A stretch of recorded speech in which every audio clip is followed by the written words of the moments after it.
What if I told you the US military has a system that can locate a single human being hidden underground, inside solid rock, completely silent, by detecting the electromagnetic pulse their heart produces with every beat? Not science fiction, not a concept, not a prototype sitting in a laboratory somewhere. Operational, deployed, used in combat. And the first time it was ever activated in a real mission, the first time it was switched on over an actual battlefield, it found a wounded American pilot that every other piece of surveillance technology on Earth had completely failed to locate.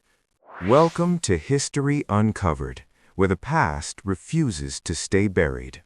The aircraft went down during a combat operation over southern Iran. An F-15E Strike Eagle, one of the most capable warplanes ever built, was struck and forced out of the sky.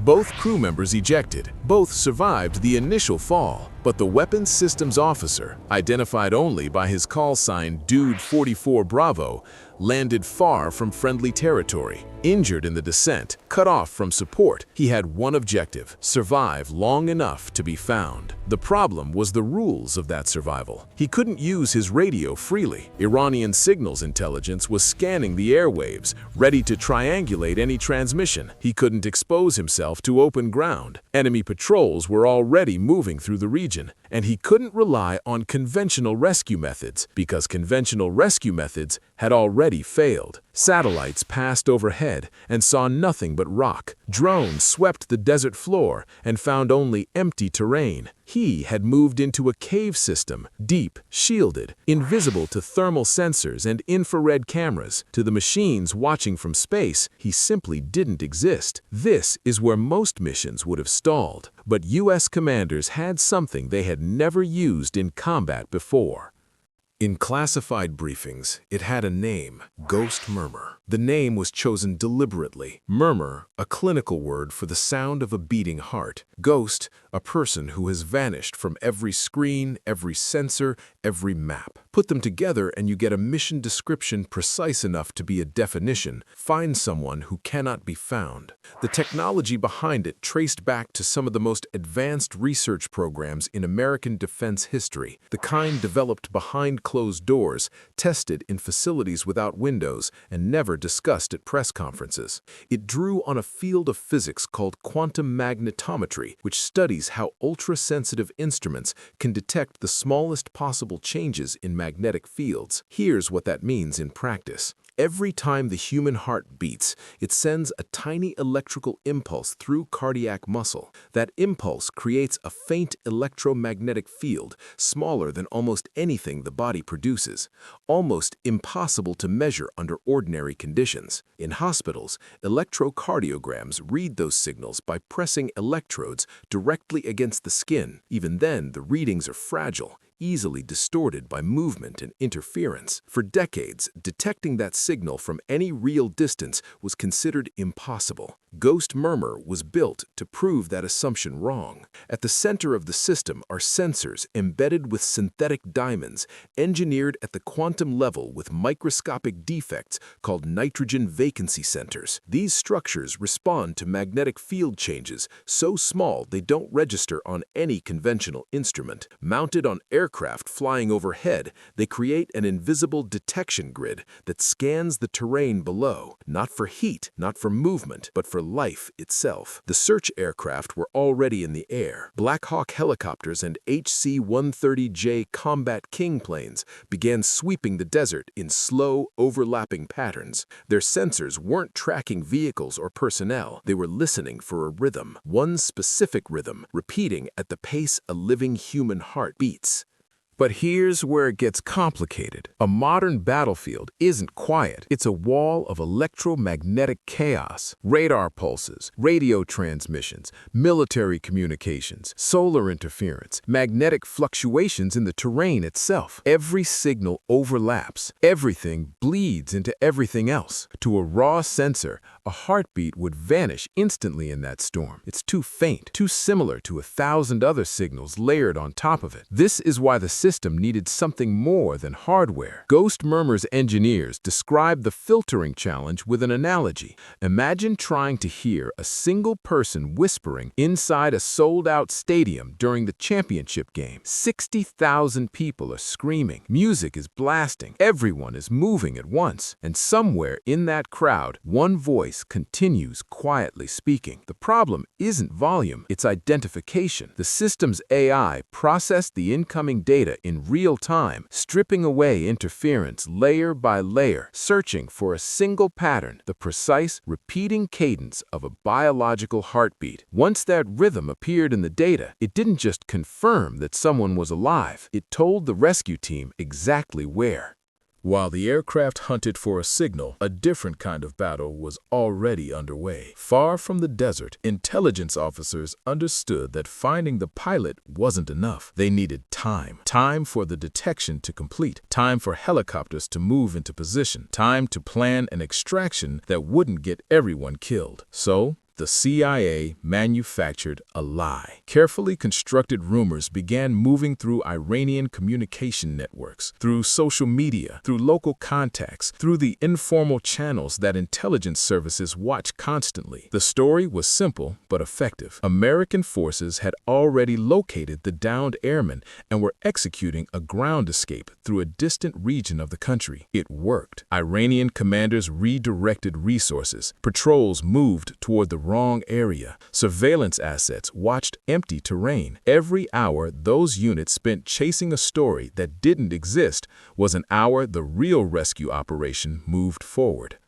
Meanwhile, the pilot kept moving. Despite his injuries, he climbed. He found higher ground where he could observe the terrain below and spot approaching threats. He controlled his water. He controlled his breathing. Over nearly a day and a half of evasion, he covered more than 2 miles on foot through harsh desert landscape, silent whenever vehicles or aircraft passed nearby. His survival wasn't luck. It was discipline. Absolute, exhausting, unrelenting discipline. Back at the command center, analysts stared at their screens. At first, the signal was almost invisible, a faint rhythm buried in background noise, flickering at the edge of detection. Then it steadied, a pulse, regular, repeating, unmistakably biological. He was alive. The moment that confirmation came through, the mission changed completely. Coordinates were transmitted to Special Operations Command. Helicopters already staged nearby began moving. Every minute from that point forward carried a single weight. If the rescue team was slow, Iranian ground forces would reach the same location first. The helicopters flew low, dangerously low, skimming the terrain to stay beneath enemy radar. Night offered some cover, but made navigation brutal. Jagged ridgelines, sudden wind shifts, near zero visibility. One misjudgment, and the aircraft would meet the mountainside. No one spoke. Weapons were checked. Medical equipment was secured. The team prepared in silence, each operator running through the same calculation in their head. What happens if this goes wrong, and how do we make sure it doesn't? The helicopters descended into a narrow gap between rock formations. Dust exploded outward as the rotors hit the ground. The rescue team jumped clear, forming a perimeter in seconds, scanning the darkness for threats. Somewhere nearby, hidden among the boulders, was the man they'd come for. And then the first shots rang out. Iranian units had closed closer than anyone expected. They hadn't fully surrounded the extraction zone, but they were close enough to engage. Within seconds, what was supposed to be a quiet extraction became a firefight. The rescue team responded without hesitation. Trained for exactly this, they locked into defensive positions, covering every approach, working to slow the advance without losing ground. The terrain fought against them. Rocky slopes gave the attackers natural cover. Fire came from multiple directions simultaneously. Then something changed. Observers on the ground noticed unusual devices mounted beneath one of the helicopters. Disc-shaped, non-standard, attached near the fuselage. They fired nothing visible. produced no flash. But moments after they were activated, the soldiers advancing on their position began to behave strangely. They slowed, they staggered, some dropped to the ground. Reports described symptoms that didn't match conventional injuries: intense dizziness, nausea, disorientation, overwhelming pressure inside the skull. Not wounds, something else. Military analysts believe the system was a directed energy weapon, what defense planners call a soft kill capability. Rather than destroying a target physically, it disrupts the human body's sensory systems.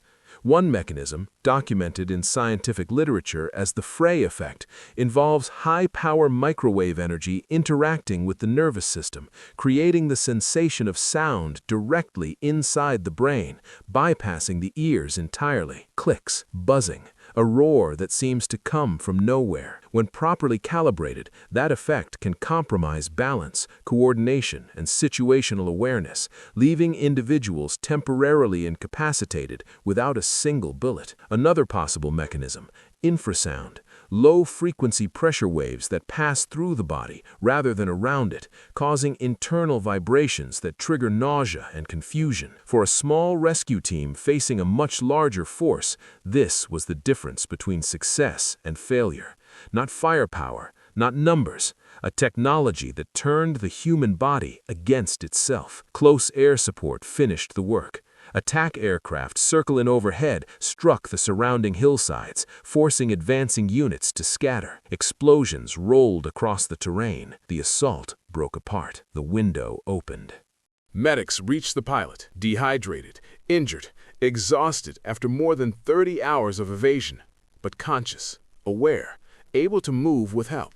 They lifted him onto a stretcher, secured his equipment, and moved. Every second felt like it cost something. The sound of gunfire was already shifting again, enemy forces regrouping, trying to close the gap before the helicopters could lift. The team moved faster. The helicopter engines rose to full power. The rotors bit into the desert air. And then they were up. As the aircraft climbed away from the valley, dust swirling beneath the landing skids, the tension inside the cabin didn't break all at once. It left slowly, like pressure releasing from a sealed room. Only when they cleared the ridgeline, only when the terrain below fell away, did the full weight of what had just happened settle in. In the aftermath, reports surfaced that certain aircraft and sensitive equipment had been deliberately destroyed before withdrawal. To outside observers, it seemed excessive, but in classified operations, protecting technology can be as critical as completing the mission itself. What the enemy captures is as important as what the enemy loses. Ghost Murmur will likely never be officially acknowledged. No press conference, no congressional testimony, no photograph. But in a cave somewhere in the Iranian desert, a wounded American officer lay still and waited, and a machine thousands of meters above him found him, not by sight, not by sound, but by the one signal no human can suppress, no cave can block, and no enemy can intercept: a heartbeat. In warfare defined by speed, by firepower, by the ability to see farther and strike faster than the other side, the technology that changed everything on this day was built around something impossibly simple: the quiet, stubborn rhythm of a heart that refused to stop.